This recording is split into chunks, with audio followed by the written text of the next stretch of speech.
wabarakatuh.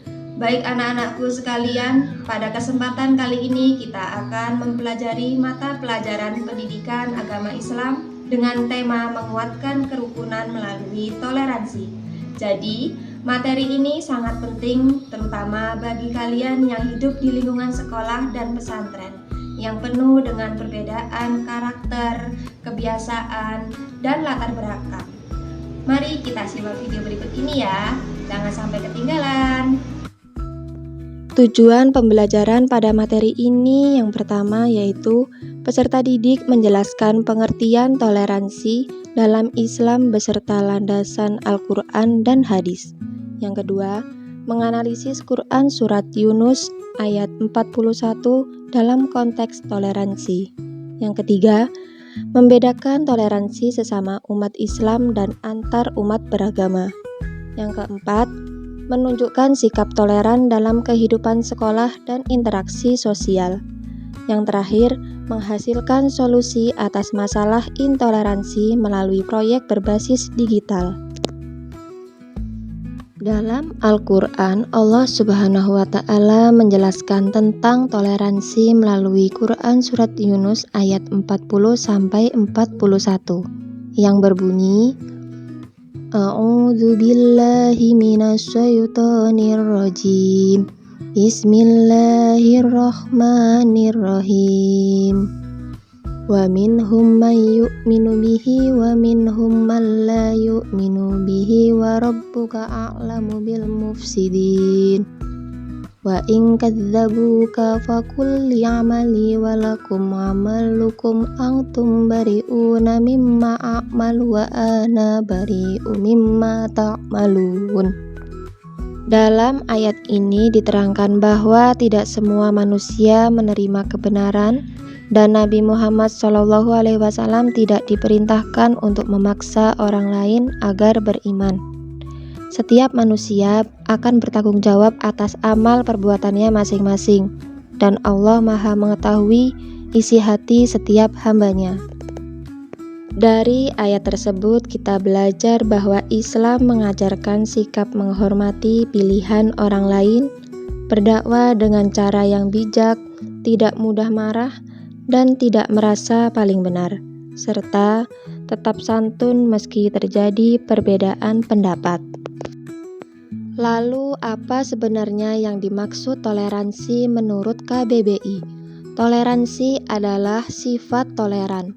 Maksudnya, bersifat atau bersikap menghargai pendirian atau pendapat, pandangan, kepercayaan, kebiasaan, kelakuan, dan sebagainya yang berbeda atau bertentangan dengan pendirian sendiri. Toleransi dalam bahasa Arab yaitu tasamuh dari kata samaha berarti lembut dan mudah, atau al-samhah tidak menyusahkan dan tidak memberatkan. Berdasarkan hal tersebut samhah sama dengan moderat, yakni berada di pertengahan, tidak condong pada salah satu sisi. Kemoderatan ditujukan dengan ajaran Islam yang mudah, tidak menyusahkan dan memberatkan umatnya. Toleransi terbagi menjadi dua, yaitu toleransi internal umat Islam dan toleransi antar umat beragama.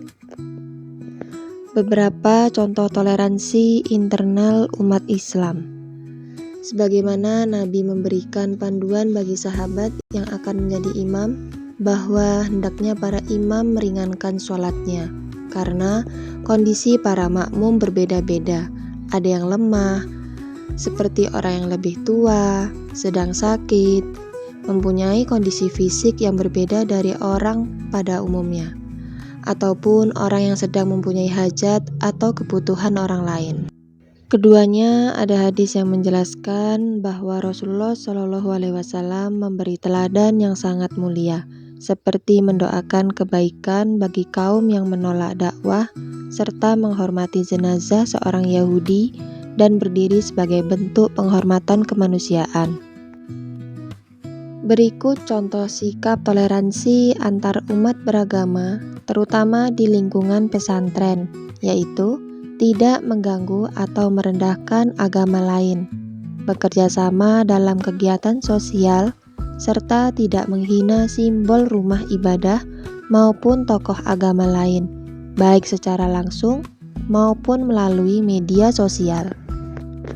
Namun perlu dipahami, toleransi tidak mencampur adukkan akidah. Toleransi hanya sebatas hubungan manusia dan tidak boleh melebihi aturan-aturan agama, cara ibadah, dan masalah keimanan lainnya. Misalnya, memakai jilbab dan baju lengan panjang bagi peserta senam dianggap tidak toleran, karena yang lain memakai celana pendek dan kaos oblong yang dianggap kekinian tapi bertentangan dengan aturan agama karena membuka aurat. Lalu selanjutnya, mengapa kita harus bersikap toleran? Karena perbedaan adalah rahmat dari Allah, bukan untuk dipertentangkan, tapi untuk saling memahami. Ditambah lagi, manusia adalah makhluk sosial.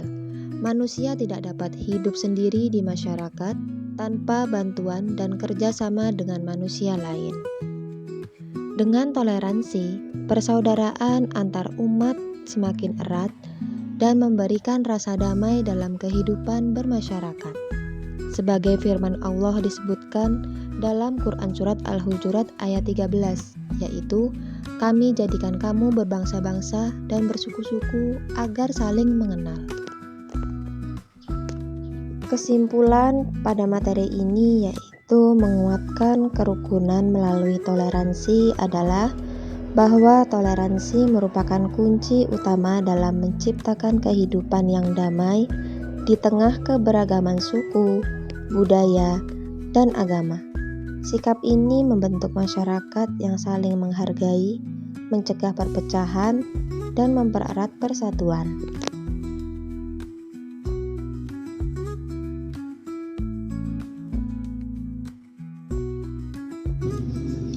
Baik, itu saja anak-anak pembelajaran kita hari ini mengenai materi tentang menguatkan kerukunan melalui toleransi. Terima kasih sudah menonton video pembelajaran ini. Semoga bermanfaat bagi kalian semua. Ibu akhiri. Wassalamualaikum warahmatullahi wabarakatuh.